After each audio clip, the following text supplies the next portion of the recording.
এখানে ক্যালকুলেশন করেন ক্যালকুলেটর।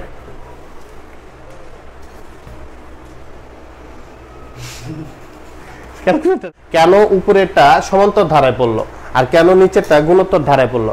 এখানে দেখেন যদি এই যে দুইটা সূত্র, সমান্তর ধারার দুইটা সূত্র আর গুণোত্তর ধারার কিন্তু ক্ষেত্রে দুইটা না তিনটা, যদি এই ধরনের প্রশ্ন থাকে দেখেন 6 এবং 7 নম্বর কিন্তু একদম সেম প্রশ্ন, সেম ভাবে দেখেন এই যে 10 নম্বর অঙ্কটা, এই টাইপের অঙ্ক কিন্তু অনেক ইম্পর্টেন্ট। আমি সব অঙ্ক করাই দিতেছি না, যেগুলো খুব বেশি। আসসালামু আলাইকুম, আমি Mehedi Hasan Tarek, learn with fun YouTube চ্যানেলে আপনাদের স্বাগতম। আজকে কথা বলবো নবম এবং দশম শ্রেণীর 13তম অধ্যায়ের সসীম ধারা। এই অধ্যায়ের যে বেসিক নলেজগুলো আছে, তারপরে এই অধ্যায়ের কিছু অঙ্ক করে দেব অর্ধেক পর্যন্ত, এবং বাদবাকি অঙ্ক সমাধানগুলো আমি পরবর্তী ভিডিওতে দেব।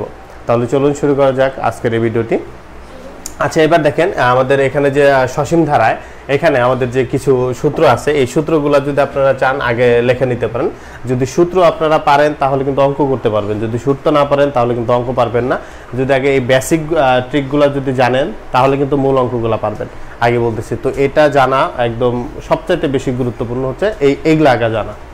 আচ্ছা, এখানে দেখেন সমান্তর ধারা আমি একটা লিখছি, যেমন 5 যোগ 8 যোগ তারপর কত 11 যোগ 14 যোগ ডট ডট এইভাবে চলতে আছে। আচ্ছা, এইটা হচ্ছে আমার সমান্তর ধারা, আর এটা হচ্ছে আমার গুণোত্তর ধারা। আমি লিখছি 12 যোগ 24 যোগ 48 যোগ এইভাবে কিন্তু চলতেই আছে সেটা।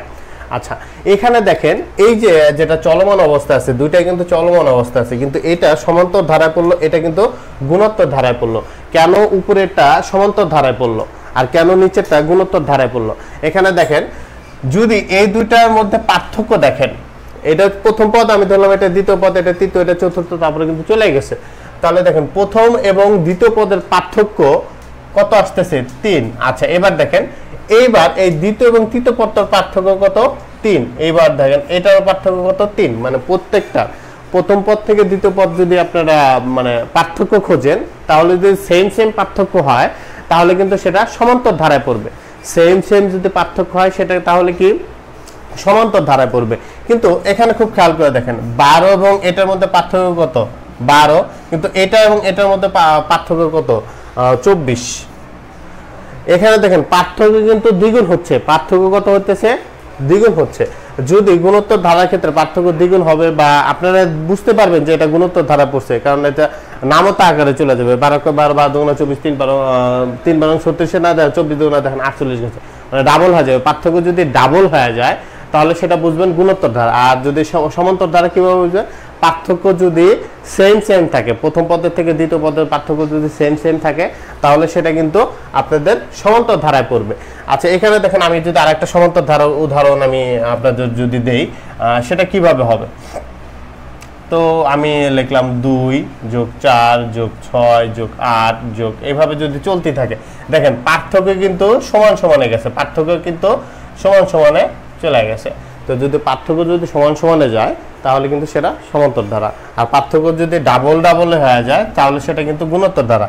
দেখেন ওখানে আমি একটা গুণোত্তর ধারা যদি উদাহরণ দেই, 9 যোগ 27 যোগ এইভাবে যদি চলতে থাকে, দেখেন এখানে এটার সাথে এটা পার্থক্য, এটা কিন্তু গুণোত্তর ধারায় পড়ে গেছে। আপনারা অঙ্ক দেখলে কিন্তু বুঝতে পারবেন যে কোনটা গুণোত্তর কোনটা সমান্তর, ঠিক আছে? আচ্ছা, থাকুক, দরকার হলো। আচ্ছা, এবার দেখেন আমি এখানে যে জিনিসটা লিখছি,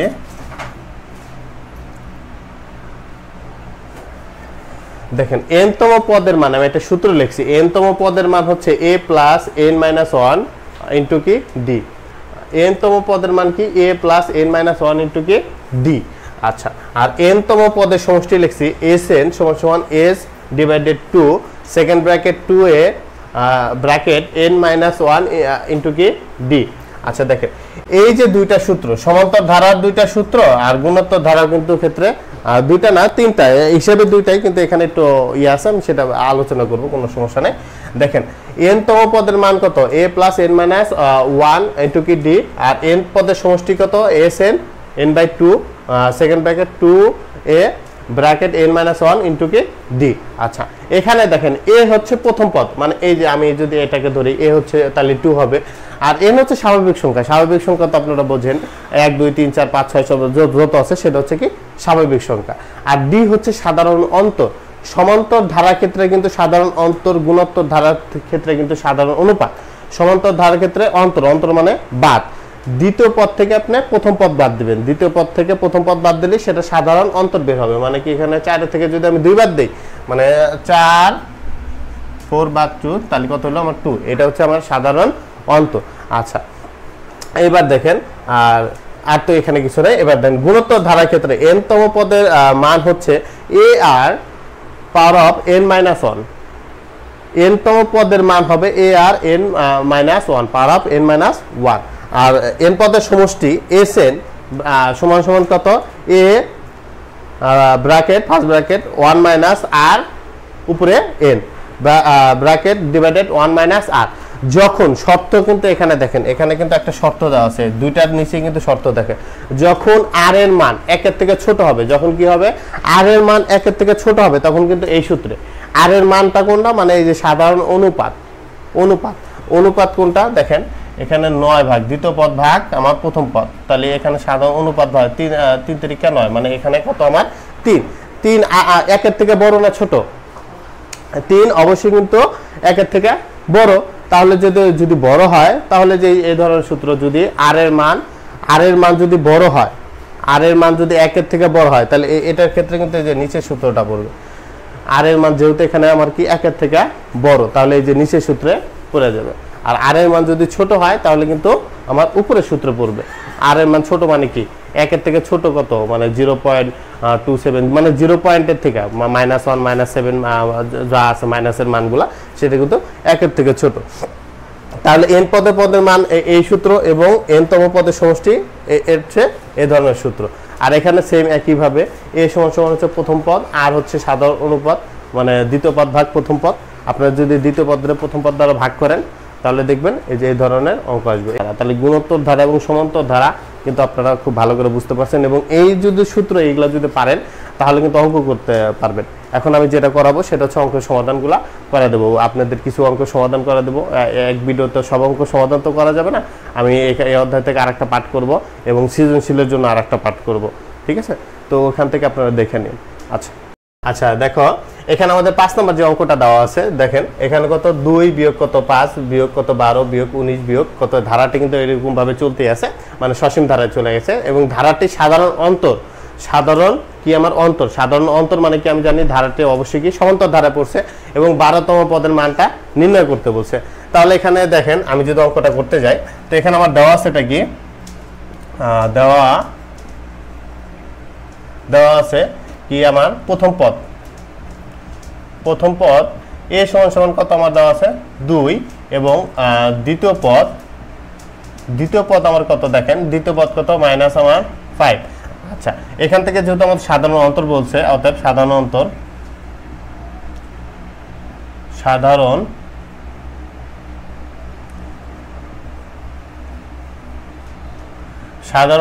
d সমান আমি কি জানি, যে দ্বিতীয় পদ বাদ কত প্রথম পদ।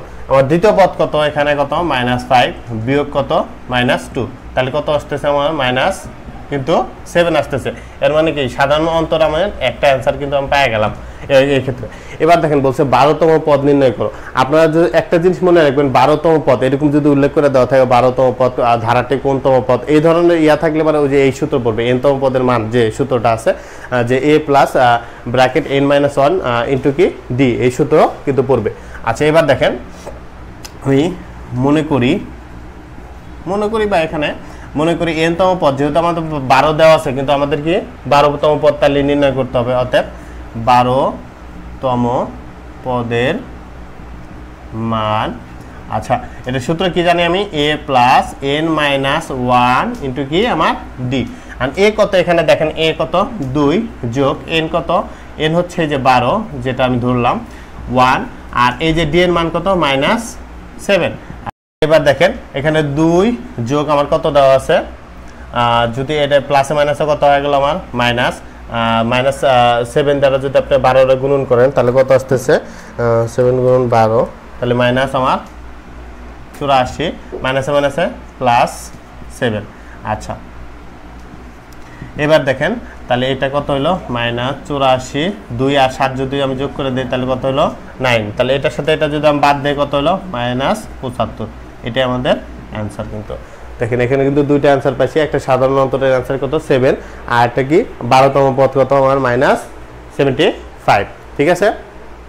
আচ্ছা দেখেন এবার 6 নাম্বার বলছে কত 8 যোগ 11 যোগ 14 যোগ 17 যোগ, এইভাবে কিন্তু ধারাটা চলতেছে এবং ধারাটির কোনতম পদ হচ্ছে 392। ঠিক আছে। তো এখানে দেখেন আমি আগে বুঝতে হবে যে আমার এটা কোন ধারাতে পড়ছে, সমান্তর ধারা না গুণোত্তর ধারা। যদি আমার পার্থক্য এখানে কিন্তু দেখেন সেম পার্থক্যতে গেছে, তাহলে পার্থক্য এখানে 3, এটাও কিন্তু পার্থক্য আমাদের 3, যেহেতু পার্থক্য সেম গেছে ধারাটি, তাহলে কি অবশ্যই সমান্তর ধারা। তাহলে এখানে আপনারা লিখবেন যে এখানে বা মনে করি বা দেওয়া আছে একটা কথা লিখলে এসে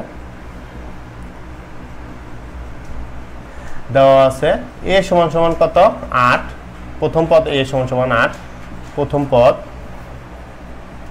a সমান কত আমার 8, আর দ্বিতীয় পদ কত দেওয়া আছে আমার 11। আচ্ছা এবার যেহেতু ধারটি সমান্তর তাহলে এটা অবশ্যই সাধারণ অন্তর আমাদের বের করতে হবে। অতএব সাধারণ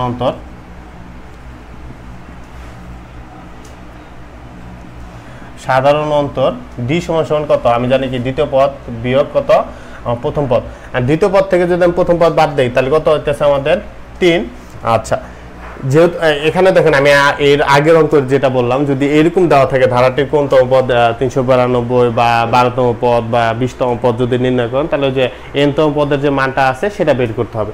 এখানে কিন্তু আমাদের nতম পদটাই নির্ণয় করতে হবে। তাহলে এখানে আমি ধরে নেই মনে করি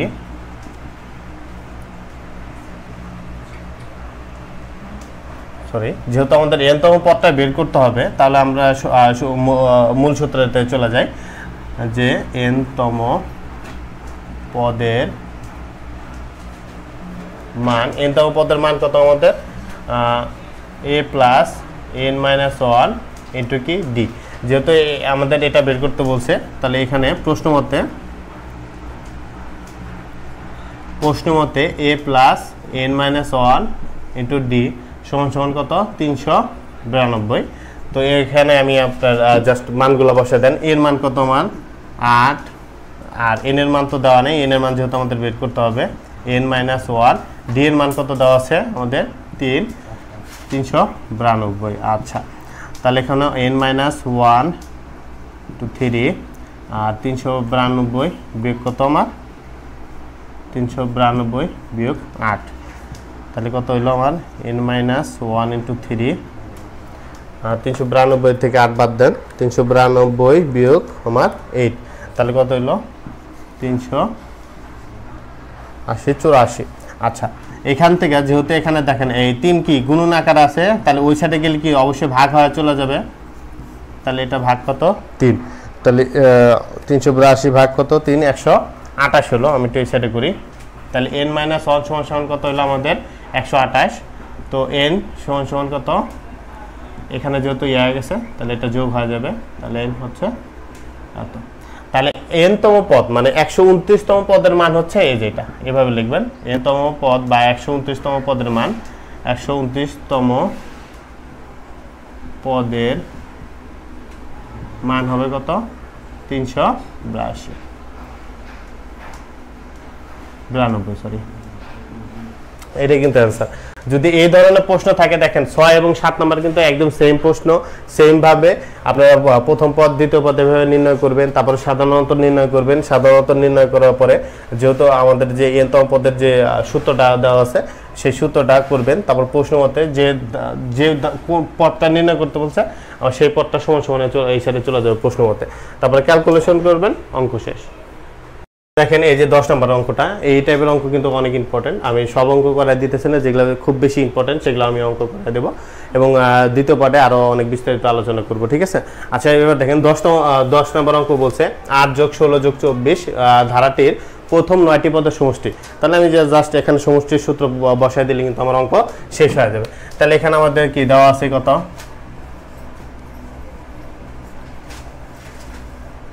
দেওয়া আছে কত আমাদের প্রথম পদ a সমান কত 8, আর দ্বিতীয় পদ দ্বিতীয় পদ কত দেওয়া আছে আমাদের 16। যেহেতু এটা সমান্তর ধারা, কিন্তু পার্থক্য কিন্তু সেম সেম হয়ে গেছে, এর জন্য কি এটা কিন্তু সমান্তর ধারা। আচ্ছা, এখানে সাধারণ অন্তর্গত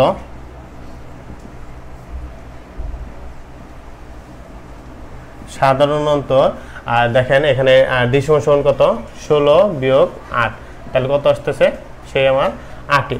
আচ্ছা, যেহেতু এখানে কি 9টি পদের সমষ্টি বের করতে বলছে, তাহলে আমি সমষ্টির সূত্র কত জানি এখানে, বা মনে করি n তম পদ, যেহেতু কত 9 বলছে, তাহলে 9, অতএব 9টি পদের সমষ্টি। তাহলে সমষ্টির সূত্র কত জানি আমি Sn, তাহলে কত n/2 second bracket 2a plus n-1 into আমাদের কি d, এই সূত্র আমি কি জানি। তাহলে এখানে আমার n কত 9 ভাগ কত 2, আর এখানে কত আমার 2, n মান কত আমার এখানে কত 8, যোগ n কত 9 মাইনাস 1, d এর মান কত আমাদের 8। জাস্ট ক্যালকুলেশন করেন, তাহলে 9 ভাগ 2, তাহলে এখানে আমার কত আসতেছে 8 দুগুণা 16, যোগ এখানে যদি আমি ইয়া করি তাহলে কত আসতেছে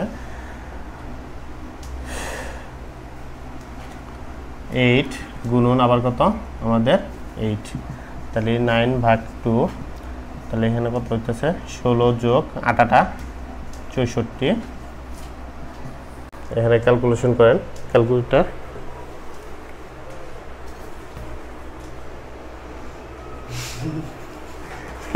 গো দেখেন যোগ করেন যে 16 যোগ 64, তাহলে কত হচ্ছে 80। তাহলে 80 সাথে আমাদের গুণন হয়ে যাবে, যেহেতু ব্র্যাকেট গুণন হয়ে যাবে 9 ভাগ কত আমাদের ডিভাইডেড 2। তো আমি একটু এই সাইডে করি, আমার যেহেতু জায়গা নেই, তাহলে আমি 80 গুণন 9, তাহলে কত হলো আমার 720 ডিভাইডেড কত 2, তাহলে কত আসতেছে 360। তাহলে দশমতম পদের মান হচ্ছে, নবমতম পদের মান কত 360, এটা কিন্তু আমাদের অ্যান্সার। তো এই টাইপের অঙ্ক যদি থাকে যে n-তম পদের সমষ্টি কত, তাহলে আপনারা এইভাবেই অঙ্কটা করবেন। 10তম হোক, নবমতম হোক, 20তম হোক, 30তম হোক, একই কিন্তু টাইপের অঙ্ক, ঠিক আছে। আর পরবর্তীতে ভিডিওতে আমি আরও বিস্তারিত আলোচনা করব। ততক্ষণ পর্যন্ত আপনারা ভালো থাকুন, সুস্থ থাকুন। আর যদি ভিডিওটা ভালো লাগে অবশ্যই লাইক, কমেন্ট এবং সাবস্ক্রাইব করবেন। ভালো থাকেন সবাই, আসসালামু আলাইকুম।